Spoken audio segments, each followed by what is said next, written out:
Hello and welcome. Today we are talking about the new economic thinking, and I think it's something that we have all been crying for. Now, there's a report that says almost half of the world's wealth is now owned by just 1% of the population. And the wealth of the 1% richest people in the world amounts to 110 trillion, and that's 65 times the total wealth of the bottom half of the world's population. And the bottom half of the world's population owns the same as the richest 85 people in the world. We are talking about inequalities in the system, and the same applies to us right here in Ghana. The rich are getting richer and the poor are getting poorer. But guess what? In our quest to get out of these doldrums, we keep doing the same things over and over, government in and government out, and miraculously, we are expecting new results. From where? I am yet to find out. With me today in studio are two very dynamic, fire-burning young men who are going to think differently in terms of economics. Do something differently so we get different results. My name is Nana Sakwao. This is PM Express. You don't want to move.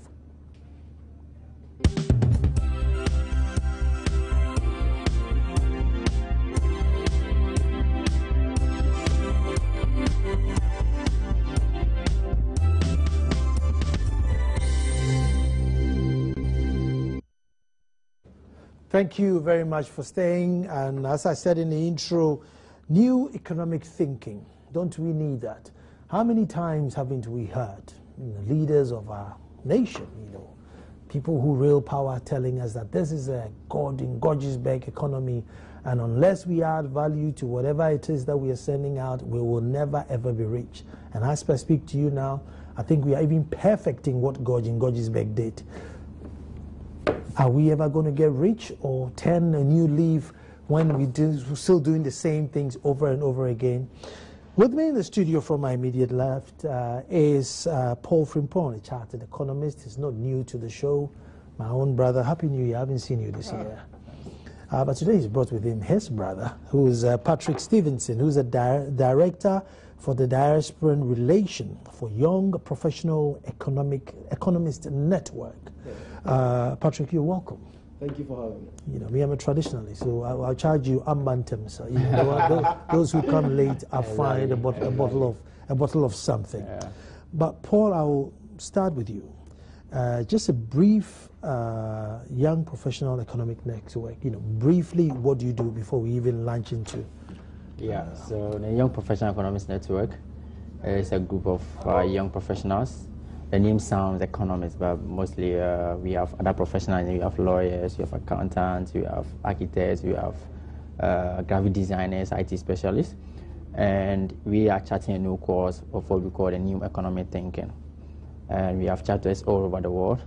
We started from Ghana here. Now we are in about 7 countries in Africa. Wow. And then we are also in Canada, Scotland, Germany, the USA, and Russia as well. So what we are seeking to do is actually create a new community, and these are very optimistic young Ghanaians Africans. Or all national? Africans. Young Africans all over, because all the chapters we have all nationalities on the continent being part of the movement. We know that Africa is a young continent. 7 out of every 10 Africans you meet are below the age of 35. So what we are trying to do is that this is a demographic dividend that we need to leverage on to actually champion the development that we want in Africa. So these are people that have their own worldview.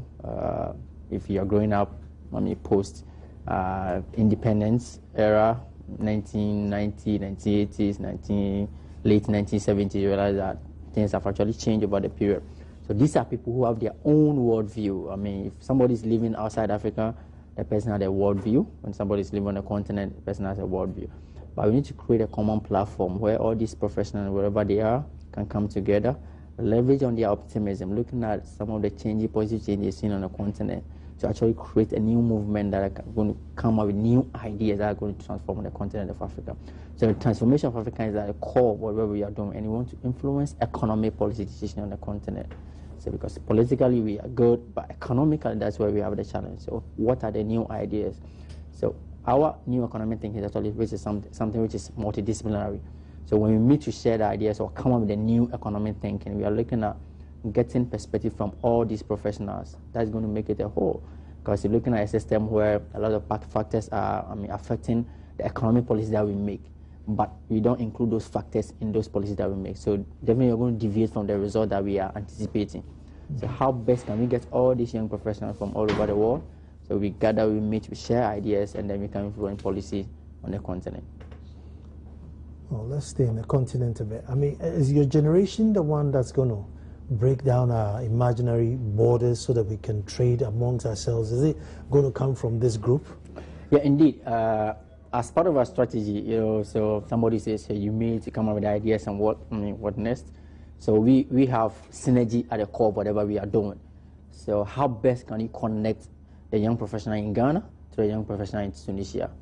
Okay, because we look at the dynamics in terms of wherever they find themselves. Obviously, there are opportunities in Francophone West Africa that Anglophone young person can tap into. But how best are you connecting these two individuals to come up with something that they themselves can actually implement on the ground? So until we are able to create the environment where these people can meet and interact and then form the synergy to actually implement whatever we are going to come up with. We are not looking at coming with ideas and thinking that somebody else is going to implement it. No, we are looking at how we can create the synergies among ourselves, leverage on the individual skill set that we have to be able to actually do the work that we think is good for the continent. You know what, I hope, I know that's not what we're discussing today, but I just hope the producers will bring you back on so we go into that aspect of the discussion. And but let me go to you, Patrick. What's wrong with the way we think now, economic-wise? What's wrong with the way we think? I mean, well, you can only respond to that question if you look at the kind of economic policies that we have implemented. I mean, post-independence, and look at the actual results that we've been able to turn out in terms of lifting a lot of people out of poverty, for example. Yes, you see marginally poverty reduction in Africa, but as we speak today, more than 50% of the people you have in Africa live on less than $2 a day. Okay, that's not to say that it's not a situation that exists in other jurisdictions globally, but given that we struggled for political independence and now would have to deliver the economic independence, as it were, it would appear as though the leaders that we had after those post-independence periods have not been able to put right the strategies that we need to deliver that economic independence. And so, like I was saying earlier, if you look at the results that we actually have as against the current economic challenges that the continent is bedeviled with, you see that clearly there's been a lot of things that have gone wrong. Today we say agriculture, for example, is one of the backbones of the African economy. If I should use Ghana as a test case, we haven't really paid much attention to that. I mean, Africans are not trading amongst themselves. It's estimated that volumes of trade between West Africa as a sub-region against Europe, and if you look at what you have between West African countries, I mean, that's in excess of about 3 or 4 times what we trade individually with the Europeans. And all of these things are challenges that if we do not resolve, well, we are not going to be able to deliver the economic goods that we're supposed to be delivering to lift people out of poverty. And by the way, we have gotten to a point where it has become more than necessary that we design and develop economic solutions based on African problems. More often than not, we apply diagnoses or solutions to problems that have not been properly defined within the African context.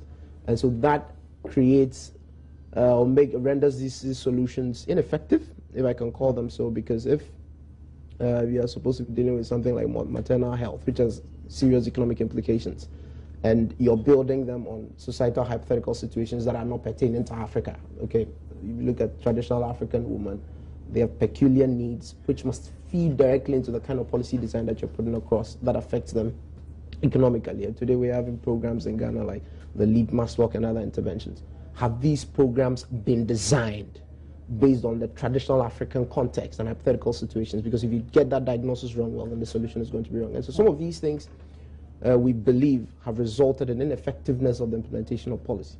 And by the way, that's equally another challenge. I mean, diagnosing the problem is one, being able to implement the solution accurately so you deliver the results you're looking for is another. And we have equally failed consistently on that front as well. And so these are some of the challenges that come to bear. And we believe that, I mean, as a young and upcoming generation, the next 50 years belong to us. I mean, I'm sure, I don't know any current politician who wants to be 150 years. If you're in office now, it's most likely you're 50 plus. So the next 50 years, they're going to phase out, which is why it is much more important that we look at the solutions that they have gotten wrong or the things they have gotten wrong, what they have gotten right, improve upon what has been gotten right, but most importantly, find new ways by which we can resolve this economic quagmire that the continent is confronted with today. Paul, are we not in danger where the politicians in power today will lock us and trade and literally sell off all our future, that by the time you get there, it's all sold off? I mean, you'll be handed over a country which is probably 70% owned by somebody far, far away, and you have nothing to do with it. You take things like, if I were to give you the country today, you don't own the gold, you don't own the telecom space, you don't own that. And so with all your good ideas that you're bringing on board now, you don't even have any. I mean, don't we run that risk where, you know, these guys with the short-sightedness, you know, sell everything off before those with the long sight, you know, get hold of power? Yeah, we do. Actually, we have a structural challenge here, looking at independent post-colonial Africa, and the kind of leaders that we've actually had over the period. These are leaders that you see, they lack vision, they lack foresightedness, they are not proactive enough to actually know that, okay, so in Ghana we are 27 million approximately, and the next 10 years, you can imagine how many Ghanaians we are going to be, maybe in excess of 30 million. Look at the challenges we are facing now. Energy, facing a huge challenge. So what is going to happen if we are 35, we are 40 million people? I mean, are we going to provide enough energy to sustain ourselves? We're 27 million, we are struggling, and it's worsening day in and day out. So what is going to happen in the next, 10 years or 20 years ahead of us? So our idea is that now we need to look at how best we can actually come on board. And our approach is very simple. We do not have to depend on the government that these people are the ones supposed to provide this or provide that. I mean, often than not, we say that they have to make the environment conducive, so that we're able to start something, but we are not getting that environment. So we need to step up and do the things that we think are right for us. Now, looking at how most of the things will be owned by foreigners, which is quite critical, because most of the sectors that most of the managers of the economies are focusing on now are ones which are most of the time capital intensive, mass scale, managerial scale, and financial. It has to be very, very deep before you can enter into those areas. And these are the areas that you see now most of the managers of the economies are actually focusing on. Let me just interfere, because we just heard, this is a breaking news, that there's a rout in the Kumasi prisons, and we have Nuruddin, Joy FM's correspondent, to give us an update. Joy News correspondent, I beg your pardon. Nuruddin. Hello, Nuru. Yeah. I hear. Tell us what's happening there in Kumasi.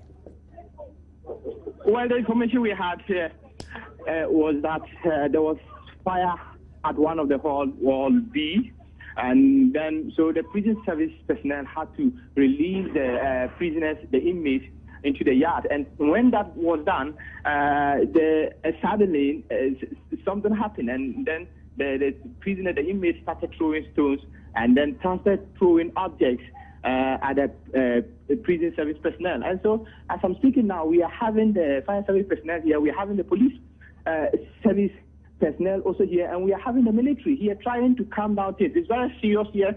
As you can hear at the background, they are still throwing objects and some stones over one of the walls of the prison, and it is very serious. So the police commander, the DCOP, Kofi Boakye, is here. All the security personnel are here. It's very, very serious as I'm speaking. So they're trying to find a way of calming things, but the prisoners wouldn't, calm down. They are still throwing stone. From where I'm standing, I can see them throwing stone over the wall, throwing so many objects, and you could see them displaced, here.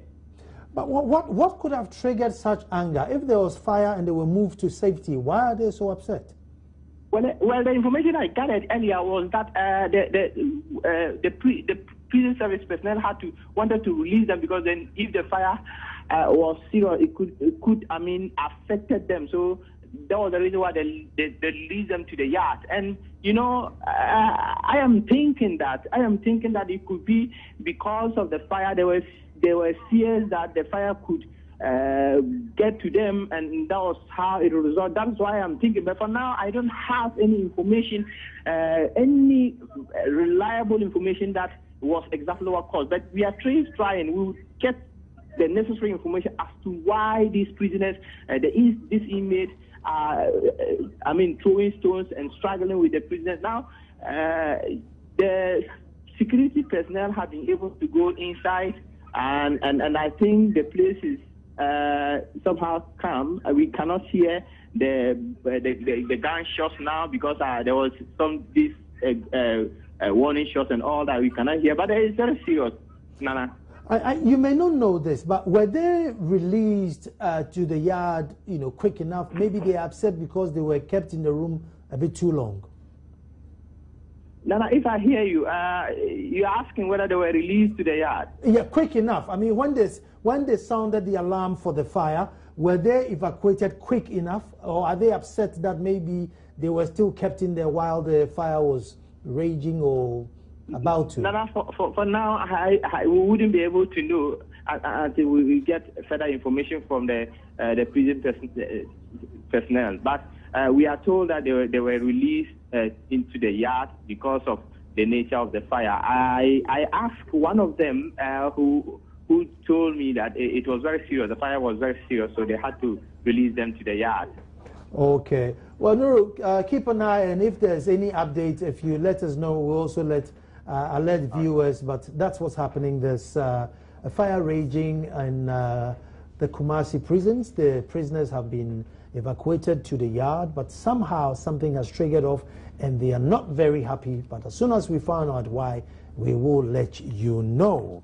But I think I broke your flow there in terms of whatever will be left of Ghana by the time you come with your good intentions. Yeah. The news coming from Kumasi is quite worrying, and I'm happy that they are trying to calm things down. Because if I don't know, maybe they want to get out, and it's an opportunity. It's a room, small window, they might want to leave. Because when the walls of the prison at all, it's not encouraging at all. So maybe they are trying to find out why use the opportunity, to actually, So like I was saying, so we are looking at a system where we have, fundamental challenges. Looking at where we started from after colonial rule, the strategy we were supposed to put in place.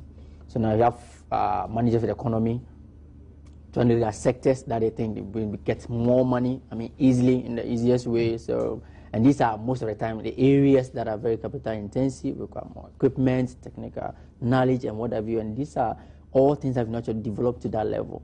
So what normally we expect is that, okay, we are getting money from those which are capital intensive, require more technical skill. But what are the areas that majority of people, you can find them? Okay, that is the way you can grow them. That's the way you can transform their lives. But if you don't look at that area, no, it's not by force. Nobody is by default that maybe you have oil, so you want to depend on it because the money from the oil sector is, you all know how huge it is. But what about the agriculture sector? What about the other sector that you think majority of Ghanaians, are in there, or maybe majority of the African people are in there? So you strategically move the resources you are getting, the little money you are getting from the oil or whatever sector, to those sectors that are going to involve a lot of people. That's the area we are lacking. And most of the times you are looking at a system where government time and time depend on foreign direct investment, which is not wrong because I'm not anti-foreign direct investment crusader. But what I'm looking at is we have the momentum now. Now we look at around the world, we're looking at investment and returns. Africa is the #1. So if you are taking your money into Africa and you are getting, let's say, 10% or 12%, maybe when you take the European market, we are getting let's say 5% or 6%. So here we have economic leverage that we need to use to actually develop. So looking at a system where from 1990s coming up, we've seen positive growth recorded on the continent of Africa. We've seen political stability. We're looking at era in the 1970s where we saw about 36 countries in conflict. Now we don't see that anymore, though. See some little challenges in DRC and Central African Republic here and there, but the number has actually reduced. So it means that you have a number of countries where these investors can actually take their monies to.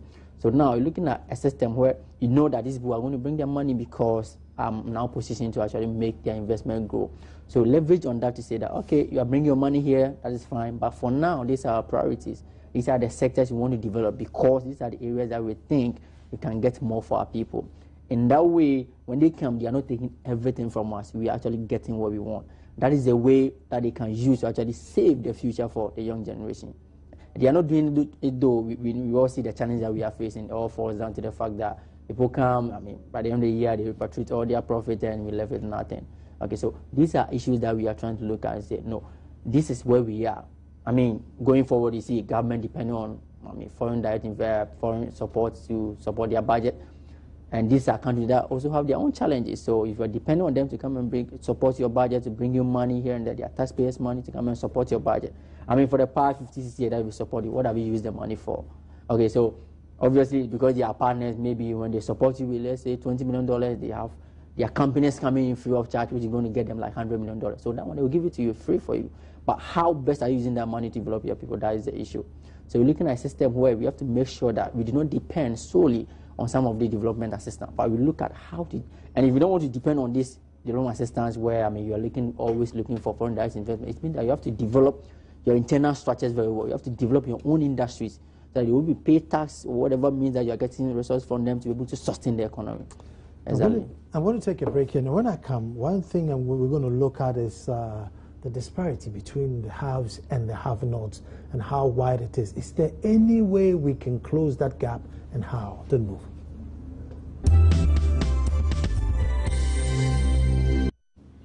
New economic thinking, and I'm talking to Patrick Stevenson and Paul Frimpong, and these are optimists, young men with new thinking in economy, and we need to back them up because I think it's very important. But I'm going to put this question to Patrick.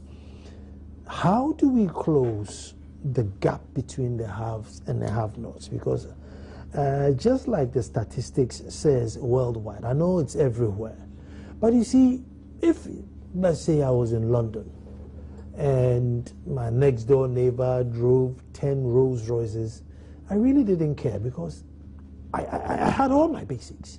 The lights are also on in my house. I could walk into any showroom and credit a car if I want to. Maybe not necessarily a Rolls Royce, but I could buy a decent Golf, which is nice enough. I could send my children to school, buy them a bottle of milk, and therefore I'm filled up. So if my next door neighbor is even eating a cow, I don't care because, come on, you see. But the issue comes when, one has absolute zero, living on scraps, and the other is burning food, excess food. And that's what we have here. It's not necessarily that everybody wants to be rich, but just that, LEAP is what? It's 48 cedis every 2 months. I don't know how they live on that. 48 cedis every 2 months. That's what you get. And you're supposed to say thank you because Abana Yade, they brought me money. So how do we close this gap? So you're clearly spot on a couple of things. Clearly, it's not just an African phenomenon, but for a rising continent, it's of much concern because now everybody's beginning to look at Africa. We have a spotlight on us, and so we should be the people that figure it out. Other jurisdictions have been able to figure it out. China, for example, has been able to pull close to 100 million people out of abject poverty. You're talking people that lived on less than $2 a day. Over the past 30 years, they've been able to drag 100 million of them out of that trap. So some people have done it elsewhere in other jurisdictions. Have we been able to do it? We have not been able to do it. It is one thing, okay, because before you begin thinking about how to bridge the gap, somebody has got to grow the wealth. So when you say that if you're, for example, in the UK and your next door neighbor can afford a Rolls Royce and you can afford, some Volkswagen Golf, it is because it has been created already. And we are finding ways by which we distribute it. I always use the American society as one of the most solid societies for bridging inequality gap. People disagree. But you have two mainstream political parties, okay? You have Republicans and Democrats. Republicans believe in free capital. They believe in private enterprises doing real stuff to create wealth. So they're in office for, say, 8 years. They do that. So the lower taxes for corporations are doing real stuff. They have stability of interest rates, which is close to zero. People can borrow and do real business. So they create wealth. power changes, the Democrats come into power, they're liberal in thinking. They say, you know what, there are too many people that are living in abject poverty. So let's take from you, the rich, and distribute to the poor. Okay, so they now increase things like taxes on corporations. They create all these social interventions. I mean, and by the way, they are one of the biggest social intervention mechanisms globally. I mean, you have about 35 million people who are living on, say, food stamps, for example. And these are things that have been provided by the state. And that's not your $48, 48 cedis per month. That's not that kind of stuff. They're providing real stuff for these people, okay? And so that is a society that has designed over time a mechanism that is ensuring that they breach that gap. They haven't gotten it perfect, which means there's no one-size shoe that fits this scenario, which would mean that if we as Africans cannot understand the genesis of our problem, the causal factors of our problem, then we might be getting the diagnosis wrong. Take most of the country. I mean, before we came on, you were even making reference to some of the governments that we've had, for example, take Ghana as a test case. 3 different or 4 different governments that we've had at least over the past 20 years, and we still find ourselves over. So cumulatively, you don't see them being able to do anything credible.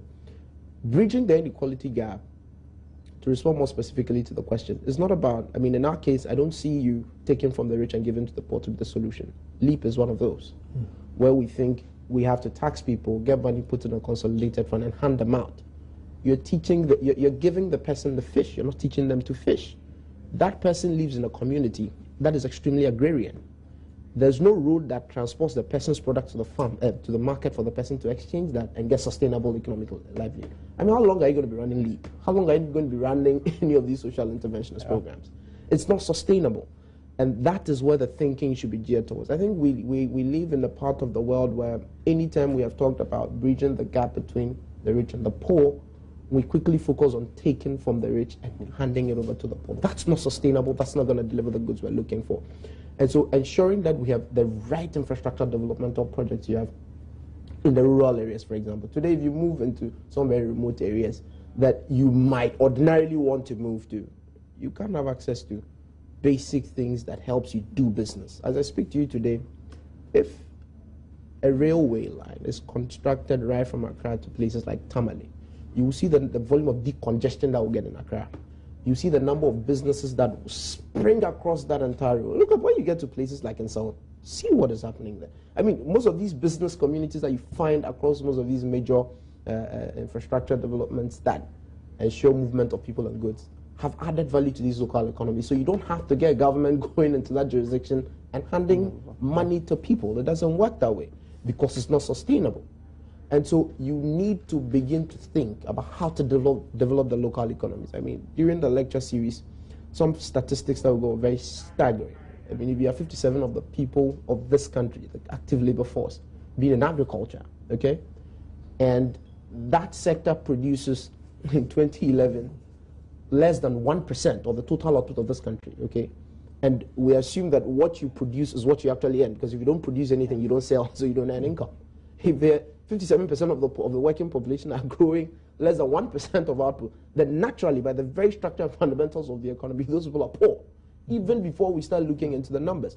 So how do you add value? Okay, today we are talking about the discovery of oil in commercial quantities. What is the value addition to the local economy? We have fixed repatriation flows, we have fixed policies that are not adding value to the local economy. Everything appears to be flying out. The diagnosis of problems like that is not about taking from the rich and giving to the poor. It's not about taking from the corporation and handing over to the people in the Western region. No, they are agrarian economies, okay? So how do we add value to these economies? If it is retail and trade, how do we add value? Consistently, we have seen that either the government implements some mechanisms that either end up protecting inefficiencies that we have within the system, and so that compounds and confounds the problem. We think that thinking must change. If we do not do that, then consistently, like Paul rightly mentions, well, we'll be looking to some people to be helping us support ourselves, and that is not going to be sustainable over the long run. Today, another type of inequality that's been discussed extensively as well is what you call generational inequality. So that we discovered oil in commercial quantities. The argument is that we should be able to equitably distribute that between ourselves and the generations unborn. Problem is, how do you do that equitably? There could be so many solutions. This is a beautiful thing about economics. You can have different solutions to a problem, but one of those solutions is more sane, if I can call it, for the lack of a better word. So we decided that, okay, let's take some money, keep it in what you call a heritage fund, okay? And you're investing that and getting returns of 5%. And you say you're keeping that for the unborn generation. This is where that logic fails. So you have a young man today who is not in school, who does not have good health care, okay?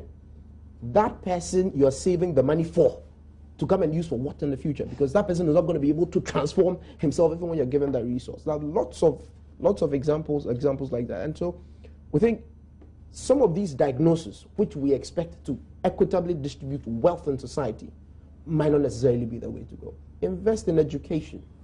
Get that person the quality education they need. If you go to places like Agona Kunyako, the person doesn't have a school, you say you're storing wealth for them for the future. I mean, that doesn't make sense.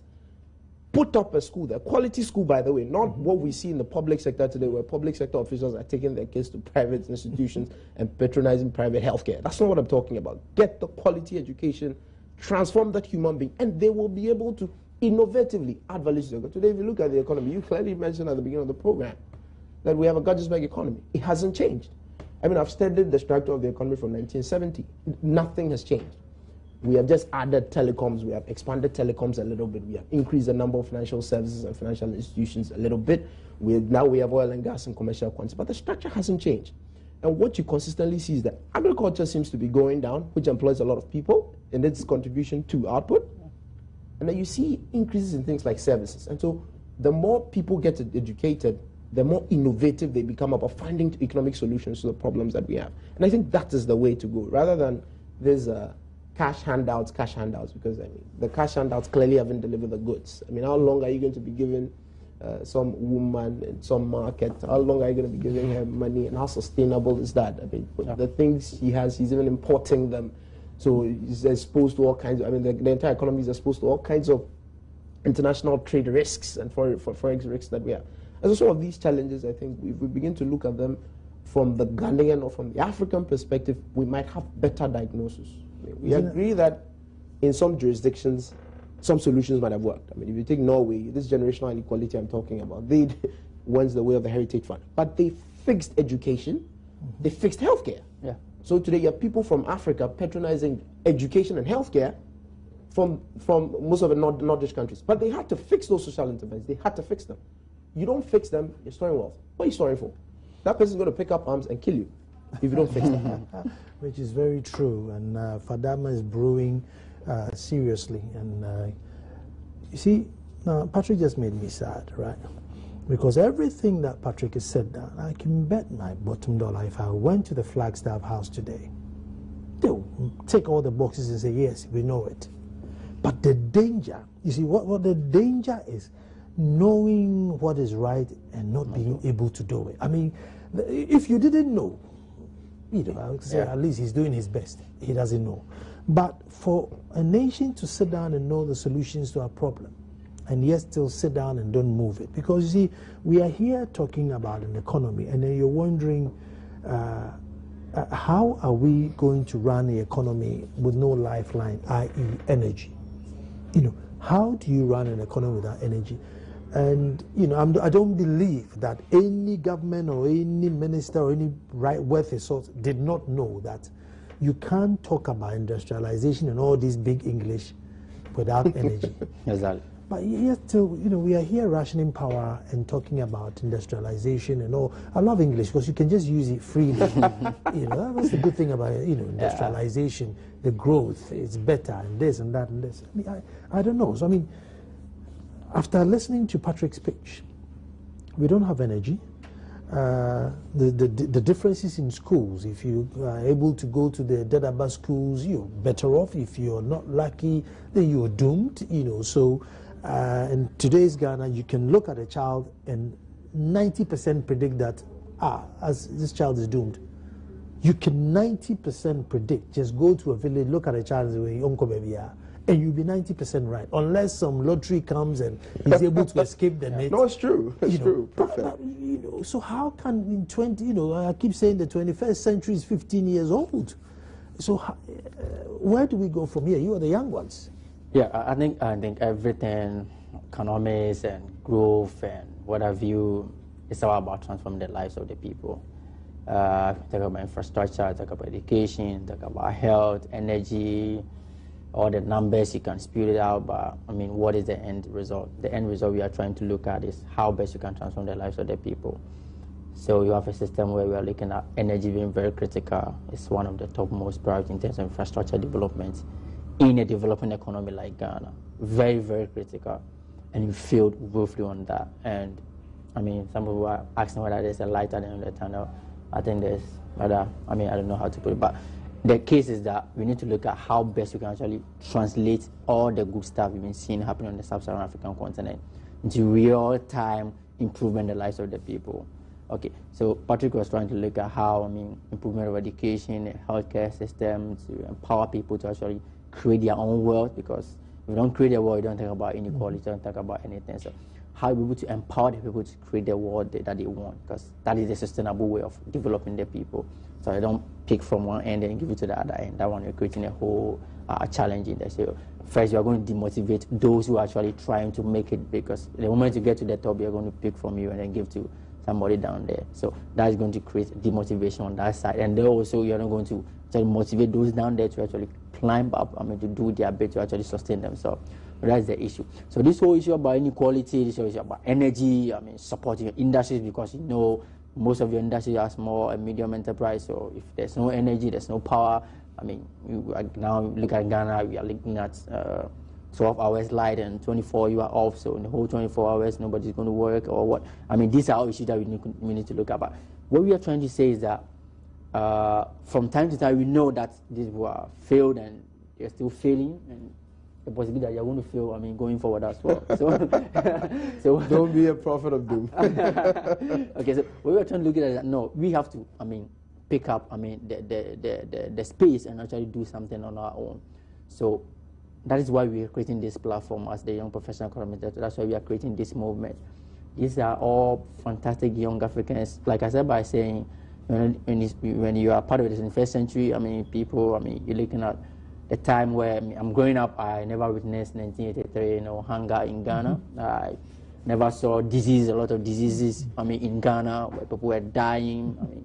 So obviously my view about how things can happen, because I've seen some things improve, because I read the history, it showed me that people were very hungry in 1983, and there were diseases in Ghana, maternal death, and what have you. Now the story have changed. So actually, my view about what is going to happen in the next 10, 20 years should be positive in a way.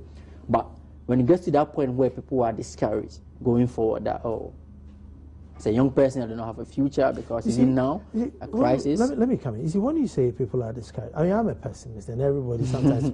You see, and I'm not a pessimist. I'm not saying that we are a failed state or we don't have a chance. I'm saying that we haven't started the will to progress. I agree. It's not that there's no opportunities there. I think that we have more than enough, but we haven't started doing anything towards success. And so I'm not a pessimist, and that's why I'm a pessimist. So there are two things. When it comes to the management of an economy, you have sound economic management, you have political expediency. The politician lives from one election to the other. Bottom line. Case closed. And so the incentive to do or pursue the right economic strategy that has a long-term perspective, which is what is extremely important in economics. It's okay to think short-term, but look at the attending disadvantages when you begin to think short-term. But the politician, like I said, living from one election to the other, is always constricted to think within the short term. Let me come in, staying on the same point. Is it not because as citizens or as followers or politicians, we become so lazy and also short-sightedness and instant gratification? We want ours now, give me mine now. Don't come and tell me you're going to bring a bridge later. Just give me my bottle of oil today and forget about the bridge. We who are following these politicians. So it comes back to the point of leadership. Nkrumah in 1957 had to get political leadership. He got it. He could have taken a shorter cut, didn't he? But he didn't. He built Akosombo. We have reaped the benefits of Akosombo. He built Tema Motorway. Today, that motorway has been able to pay for itself 50 times the value that was invested in there, okay? At the time he built Akosombo, we had excess capacity for the generation of energy in this country. Today, we don't. And so that's why I think we should situate the debate. So the people will want something, okay, but it is you as a leader who's supposed to develop a clear roadmap by which to transform the lives of the people. But if you begin to live from one election to the other, well, then the people begin to think within that perspective as well. Yep. If you come and every 4 years you come and hand out some bags of rice so people elect you in office. I mean, I agree, I share your sentiments that sometimes the challenges that bedevils an economy is a reflection of the kind of people that live within that economic society, which is why we have lots of challenges in Africa, because either the people are extremely destitute, and when you're destitute, you hardly participate in economic governance and economic management, because, I mean, look at a rich person and a poor person. Generally, the poor person has the tendency to be a little submissive.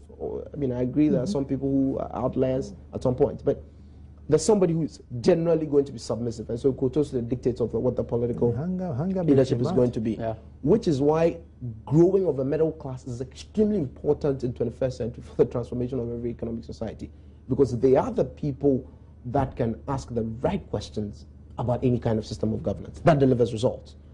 But if you have a system that the middle class is extremely constricted, like we've had in Africa for the past year, middle class of about 400 million. For people who are 1.2 billion in Africa. No, 2 billion. I mean, that doesn't cut it, because then consistently you find political expediency being pursued at the expense of sound economic management, and that doesn't help. If you open up the debate about the management of an economy of, say, the US, or even of the European Union, the people that participate in the debate are people that own businesses and expect you, the politician, to do what is right. I agree they equally have their challenges, but on the whole, they appear to be better compared to what we have in Africa. I mean, look at some of the dictatorial leaders that we have who don't even open up any kind of discussion for people to participate in anyway. And so these are challenges that we must learn to break these barriers. If we do not, we're not going to end up transforming Africa like we're looking for. You see, let me say with you, how do we make sure that we get, a leg in there? Because if I keep saying that the youth should write their own manual, because the ones that we're using today is not even worth the paper it's written on. When I say the manual, our style of politics, our constitution, all those things have to be burnt and rewritten in a Ghanaian way. Our laws and everything should be focused, right? However, by the time sound-minded youth like you get there, you're now 50 or 48 and ready to take over, these guys now would have caused such a mess. I don't know how it would be reversed. How do we do to make sure we get a foot in there and make sure they don't damage too much? So when they are ready to check out, there's something left to grow from. So there are two things on that front. First of all, you would have to participate in the discussion as it is today. There's nothing like future leaders. I mean, I disband the notion of future leaders. There's everything silly, quote unquote, about that notion that we're future leaders. You're future leaders for what? For an economy that is going to be mismanaged and misrun by somebody else? Leadership is today, and it's the cause. Everything that happens with it is just an effect or reflection of what decisions you made today. And so it is time you take part in the discussions today, which means that you would have to get the right information to be able to advocate for certain policy changes. Today, the entire political discussion in economic management is owned by the politician. They dictate whatever should be done. That narrative must change, and it is you, the youth. We're talking about a population, or 60% of the population in Africa today are entirely youthful. Okay, the politician, like I said, living from one vote to the other, will pay attention to you when it knows you begin asking the right questions about the kind of policies they implement. What it will mean, which brings us to my second question, the second concern, is that you would have to have the right information to be able to take part in that discussion. Don't allow the politician to tell you, I've built 20 roads. I mean, I was just looking at some reports today. I'm told we built, what, in 3 years, between 2010 and 2013, 21,000 infrastructure projects in this country. 21,000 infrastructure projects?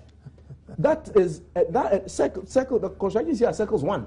And I'm talking 21,000. That alone can transform an entire country. So what I'm saying is that do not allow the debate to be controlled that way. And the only way you can come to the table with sound reasoning is when you yourself have got the right information based on the right hypothetical situations that we have in Africa. You have the right diagnosis, and the politician has no other way than to look your way. I'm going to take a break here, and when I come back, my boys are going to tell, especially the youth listening, what you have to do like before tomorrow morning. Stage.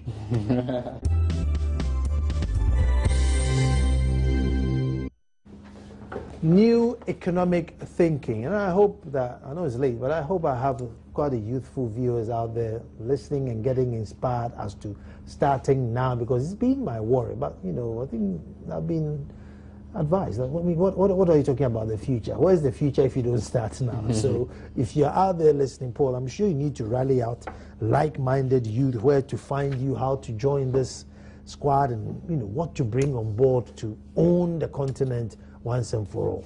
Exactly. So, like I started by saying and introducing about the Young Professional Economists Network, we are creating the platform from all young Africans around the world to actually come together and to share ideas, come up with new ideas that can actually transform the continent. So we've been practicing some economic ideas for the past 60 years.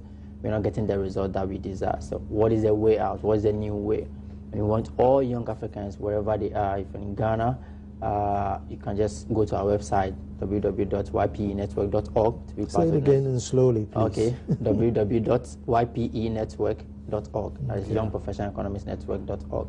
To sign up online and be part of the network. Last Thursday, we had a very great event, New Economic Thinking Lecture on Bridging the Income Inequality Gap, as we are discussing here today.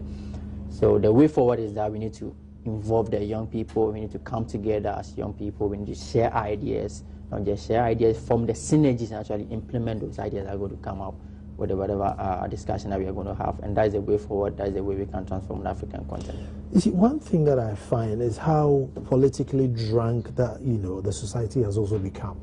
Anytime I do a show on radio, you have people just waiting and waiting to see, well, is it going to be NPP show? Is it going to be an NDC show? What is he going to say? So every week you are something else depending on what you said. Very few people can take things based on their merit.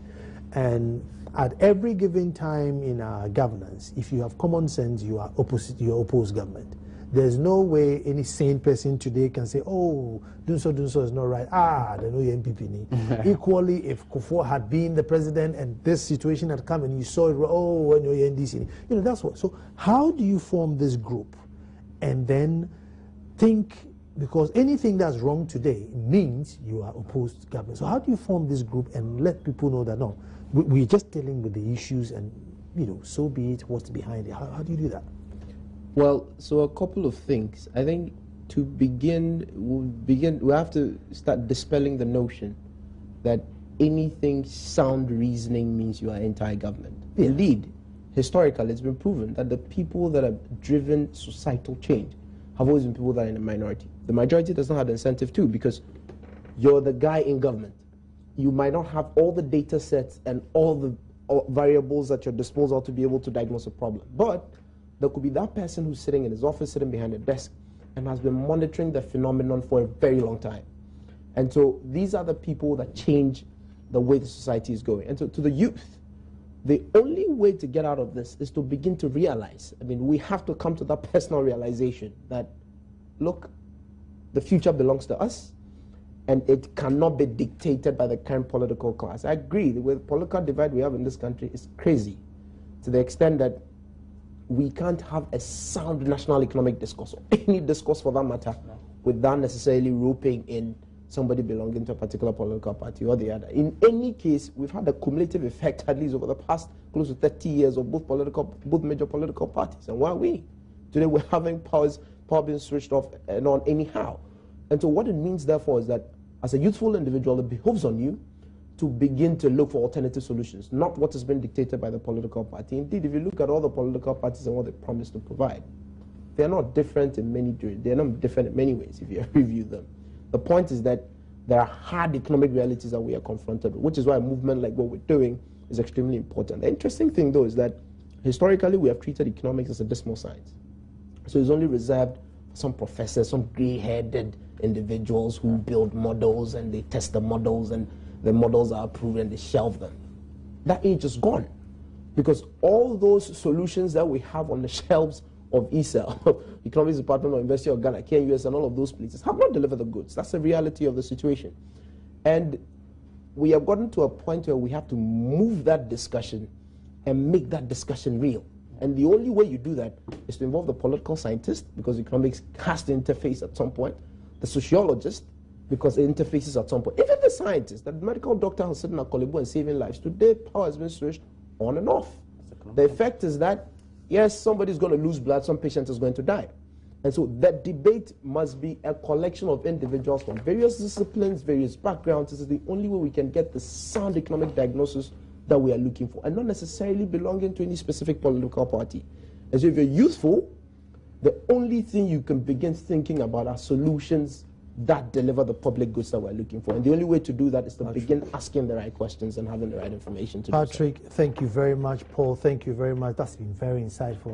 Like I'm saying, I hope my producers bring these boys back, because there are so much things that we need. I mean, we can even bring the whole energy thing and see what the youth think and get their ideas too from it.